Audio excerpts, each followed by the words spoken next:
O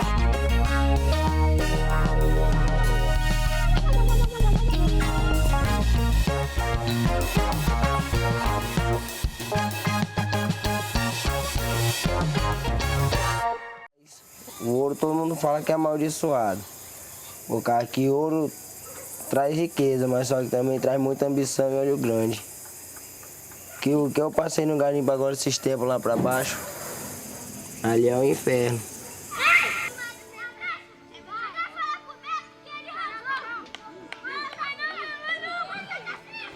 Há 3 anos sem acesso à escola, crianças e adolescentes das comunidades ribeirinhas agora veem outras portas se abrindo. Meu colega já trabalhava já que o pai dele tinha uma balsa. Aí ele me chamou para ir, eu fui aprender. As portas do garimpo. Tem muito aluno aí, ó, que não pretende estudar mais não devido ao garimpo. Eu já cheguei a ver menino de 10 anos, 12 anos. Novo, moleque novo mesmo. No garimpo, eu já vi trabalhador tá com a sua família toda dentro de uma balsa. O meu filho, por exemplo, mesmo, eu sei que é contra a lei. Por ter 16 anos, é lógico que se ele não estuda, ele tem que lutar com o pai dele, trabalhar para ter um incentivamento menos de trabalhar.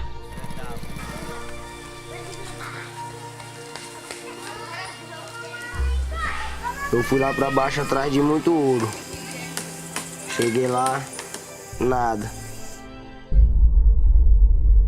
Tem uns 3 anos mais ou menos, né?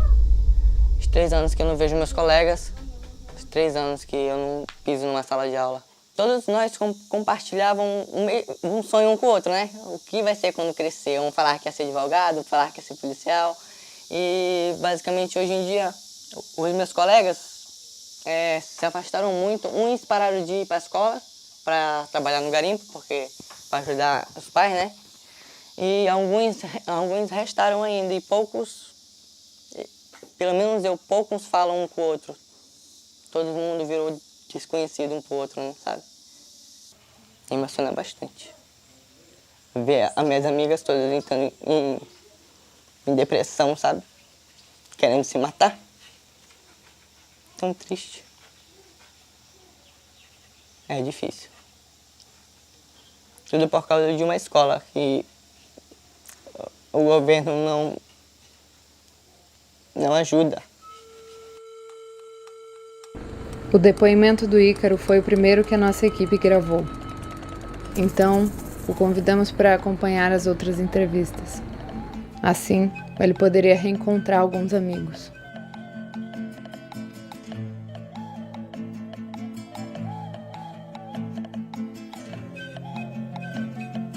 Eu perdi praticamente o contato de vários amigos. Só o Ícaro mesmo que meio que lembrou de mim e mandou mensagem. Mas foi uma experiência bastante complicada. Até falei pro Ícaro. A gente até conversa sobre a escola. A nossa infância acabou em 2 anos. Era muito legal. Só que meio que, todo mundo perdeu aquela comunicação com o outro, então foi meio complicado. Muitos entraram em depressão, você sabe disso, por causa da escola principalmente, né?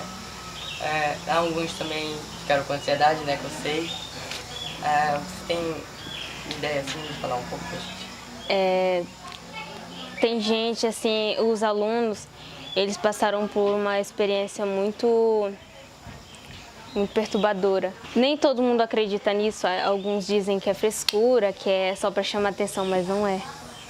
É uma doença psicológica muito séria, tem que levar muito a sério, porque isso é perturbador, às vezes a gente não consegue dormir. E essa parte de não ir para a escola, não brincar, não ter aquele contato com os colegas, isso prejudicou bastante. Pelo fato de você se sentir sozinho. É certo dizer que com a pandemia, as pessoas ficaram mais propensas a enfrentar transtornos mentais, como a ansiedade e a depressão. Mas aqui, as escolas estão fechadas, ou melhor, sem aulas presenciais, desde muito antes do mundo falar em distanciamento social. Como se pode imaginar, o transporte escolar por aqui é feito de barco. E esse serviço é contratado pela Prefeitura de Porto Velho, capital de Rondônia. Acontece que a empresa contratada, a Flecha, foi acusada de desviar recursos do transporte dos estudantes em uma operação realizada pela Polícia Federal há 3 anos. Em 2019, a nossa equipe esteve pelas comunidades e conversou com algumas das crianças afetadas pela situação. Na ocasião, uma menina de 12 anos abria todos os dias a biblioteca da comunidade, onde as crianças iam para brincar e estudar por conta própria. Essa é a Gabriele, há 3 anos. Por que você sonha em ser professora, Gabi?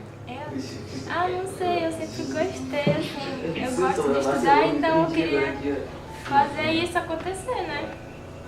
Para os outros alunos. Sempre gostei de fazer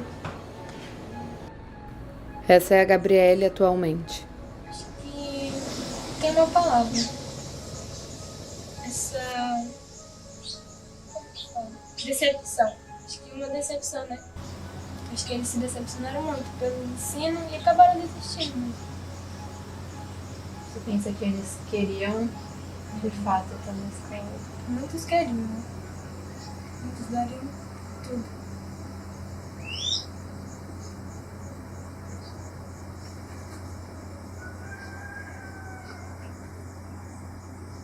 Você tem proximidade com alguém que desistiu da escola? Maria é os colegas do estudo, tá? Muito mais difícil.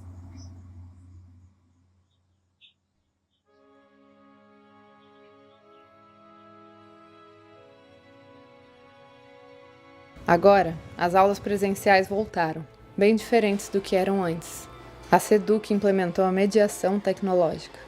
Nessa metodologia, os alunos aprendem através de uma televisão, com uma aula gravada por um professor que não os conhece e possivelmente que nunca esteve na comunidade onde eles moram. Quer dizer, as aulas presenciais voltaram, mas continuam remotas.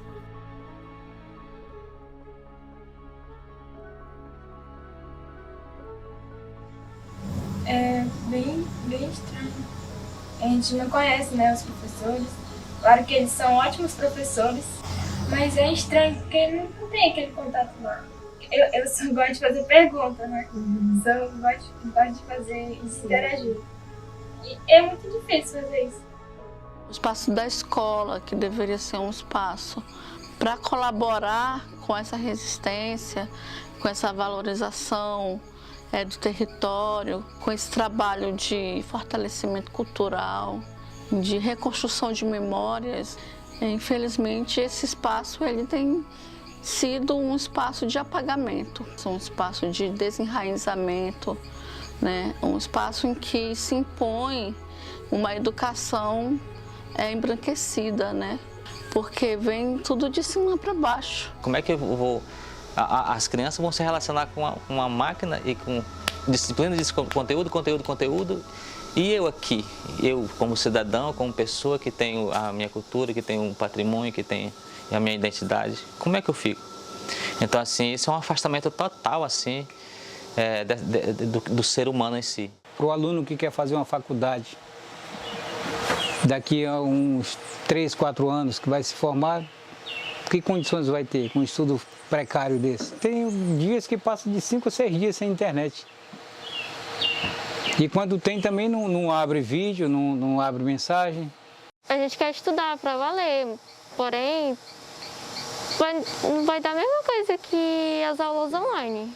Professores ali e tal, vai servir basicamente para nada também. Quando você tem dúvida, como que é? Eu pergunto para a professora, né? Ela faz e volta o vídeo para prestar mais atenção e tentar entender e fazer lá a tarefa. Para mim, essa nova forma aí não leva a nada, não. Uma criança numa sala de aula é difícil você manter a atenção dela para estudar, não é? Para ela ficar 100% focado o ensinamento que está sendo passado. Agora você imagine um professor a 30, 40, 50 quilômetros de distância. Eu vou colocar de novo, novamente, que é todo o material da prova, gente. Então, vamos explicar de uma vez, depois a gente tira a Eu estou há 14 anos em Nazaré, vendo Nazaré regredindo, ela não está progredindo, ela está regredindo cada ano que passa. Aí qual é a alternativa que eles estão encontrando? É garimpo. Garimpo mesmo. Muito tem se falado atualmente, mas não é de hoje que existe o garimpo. Essas imagens foram feitas nos anos 80 no Rio Madeira, durante a chamada Década da Destruição, quando os governos dos estados da região amazônica tentavam atrair pessoas de diferentes cantos do Brasil com a promessa de terras e prosperidade, ignorando completamente os territórios indígenas. Isso criou uma ruptura na floresta que persiste até os dias de hoje. Trabalhadores pobres foram colocados em oposição à mata e aos indígenas. Desde então, essa realidade não mudou muito.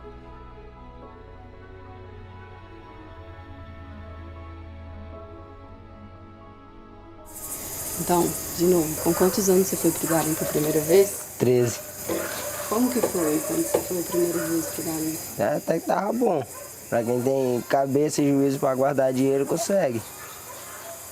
Pra quem cai nas coisas erradas que o garimpo traz, fiquei muito errado. Discutia com meu pai por causa do garimpo. Parei de estudar, com a coisa que eu me arrependo hoje. Você vê muita gente também mais novo, menino pequeno? Vejo. Criança mesmo de 10, 8 anos, o pai leva meus filhos pra balsa. Tu vê muita gente de menor nesse garimpo, muito mesmo. Onde tu chegar em balsa, nessas balsas aí, tem gente de menor. Você vê muita gente largando a escola pra ir pro garimpo? Com certeza, eu conheço muita gente que largou a escola e eu pergunto se tem vontade de estudar. Eles falam que não. Por quê? Eles falam que não dá futuro, não tem. Toda semana tu tem dinheiro, toda semana. Não falha não. Pode ser muito ou pouco, mas toda semana tu tem. É isso que anima os jovens, que toda semana tu tem dinheiro, toda semana tu tem farra. E o que você pensa do garimpo em geral, assim, pra você, o que o garimpo significa? Tem uns que mudam de vida, né? Que guarda, não tem conta em banco, guarda. Que gera muitas coisas, mas para outros, nem tanto. O que gera? Gera casa, ele guarda, monta a sua família, tem condição de sustentar, compra teu carrinho para sair de casa, mas para outros só é perdição. A gente não pode, porque meu filho é de menor, não está estudando, vai ficar ali dentro de casa. Não tem condições para um pai de família que não tem um ganho de nada, manter 3, 4 filhos. Meu filho, já que tu não está estudando, vamos trabalhar, né? Vamos incentivar, porque a gente não tem um ganho de nada, o dinheirinho que vem para dentro de casa ajuda, né? Tanto ele como a gente, porque se é da gente lutar para comprar uma muda de roupa para ele, um calçado, ele já pega, já compra as coisinhas dele com o dinheiro dele. Sabendo dessas percepções, em 2021, o governador de Rondônia, Coronel Marcos Rocha, regulamentou o garimpo no Rio Madeira através de um decreto, regulamentando inclusive o uso de mercúrio no garimpo, também conhecido como azogue, e um dos principais agentes poluidores dessa prática. Tá muito poluído o rio com azogue, mercúrio que falam, né? Peixe come, assim fala que o peixe come, né? A gente come o peixe. Nas redes sociais ele comemorou. Com o dinheiro que circula na comunidade, o garimpo parece trazer a sensação de que a vida melhora. É um dinheiro que rola também. Movimenta tudo no estado. Por isso que ele não é fechado. Existe até um ditado que eles falam, né? Na comunidade, para ganhar dinheiro não precisa estudar. Tem muita ambição e quanto mais desbarranca, mais dá ouro. Aí os caras até derrubam árvores que tem na beira do barranco para derrubar. Eu mesmo já fiz muito isso.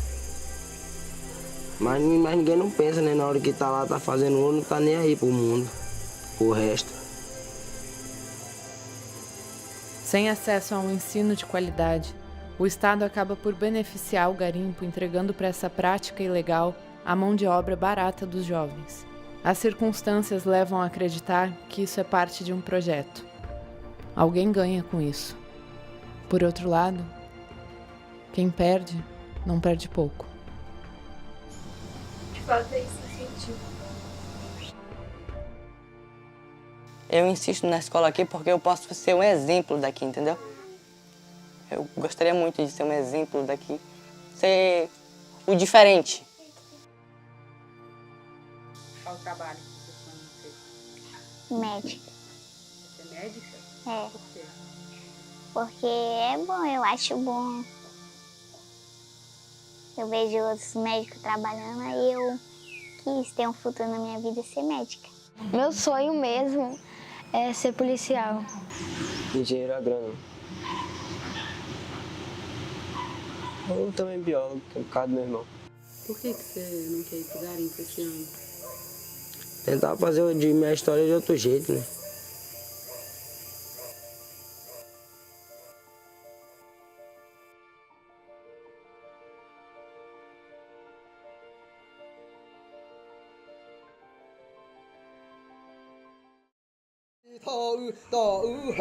Povos da festa, povos da resistência. Os Yanomami celebraram na semana passada os 30 anos de demarcação e homologação de seu território.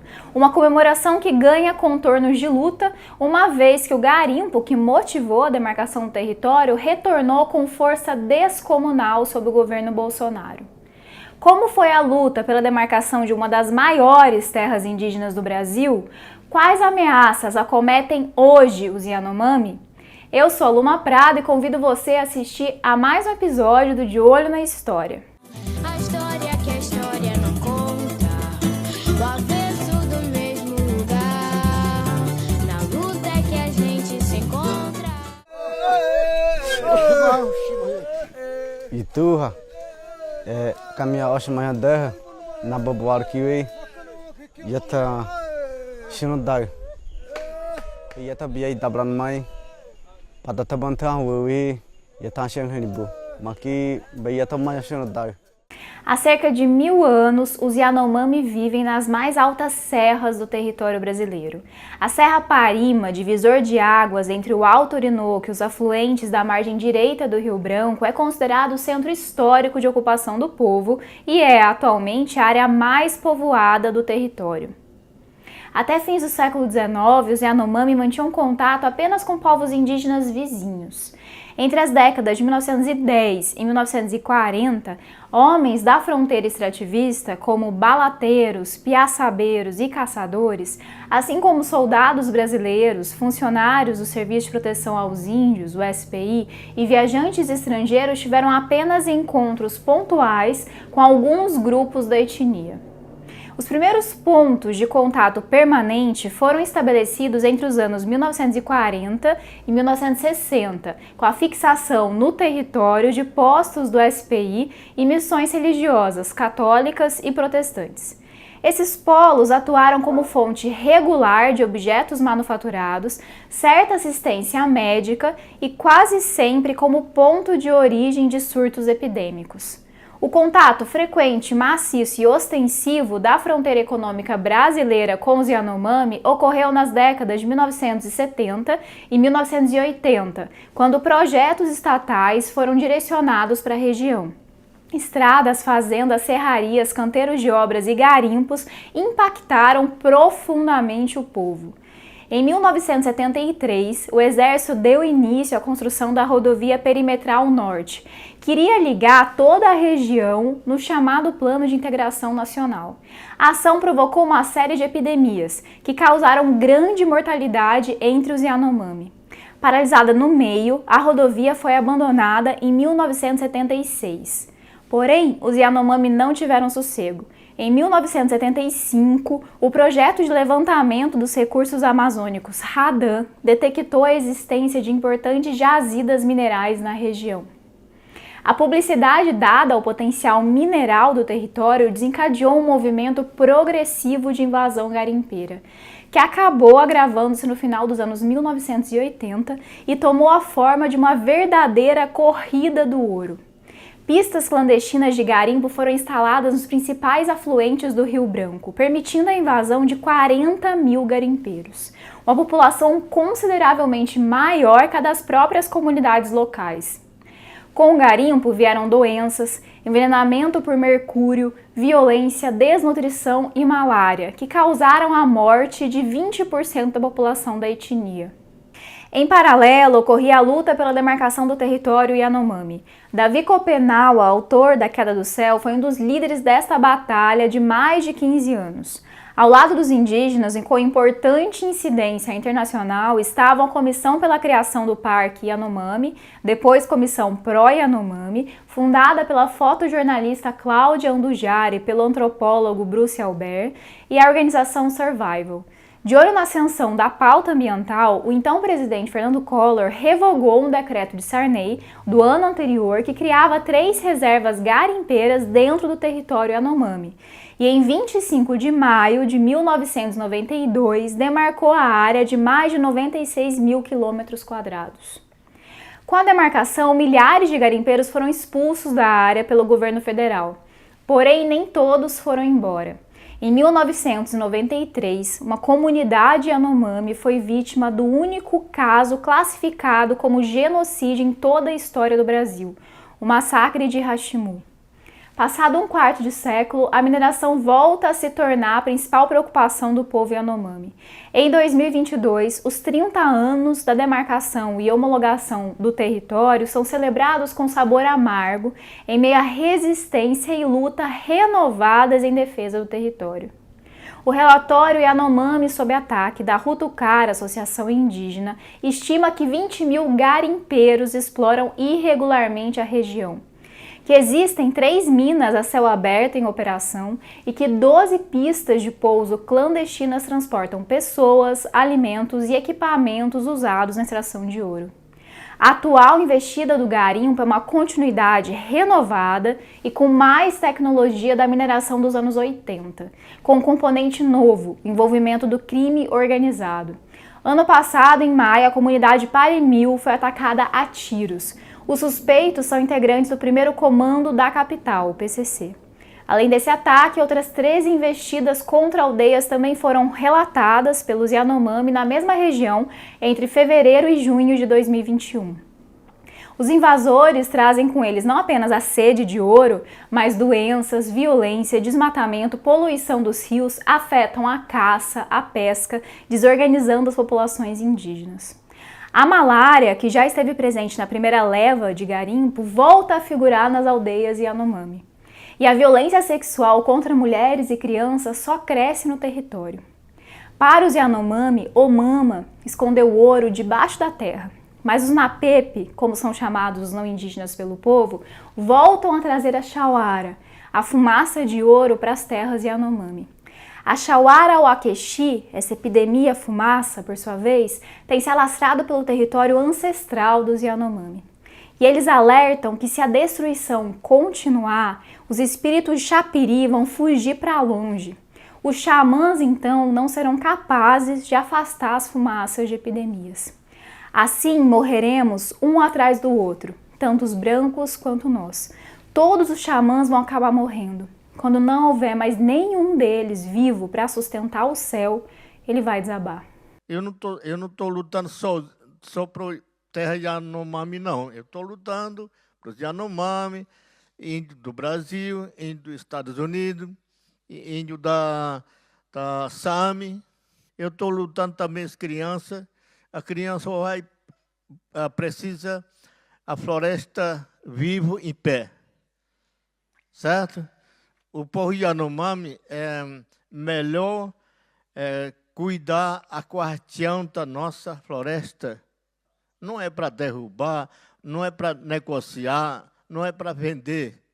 Terra para nós, futuro geração vai precisar. Um dia acontecer, o governo, o mundo inteiro, acabar a nossa floresta amazônica, vocês vão dizer que vai...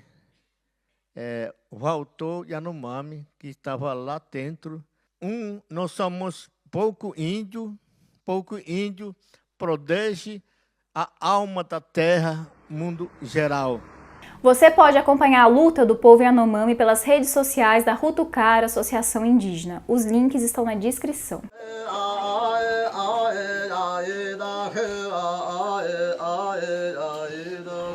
de olho nos Yanomami, de olho na história, de olho nos surrealistas.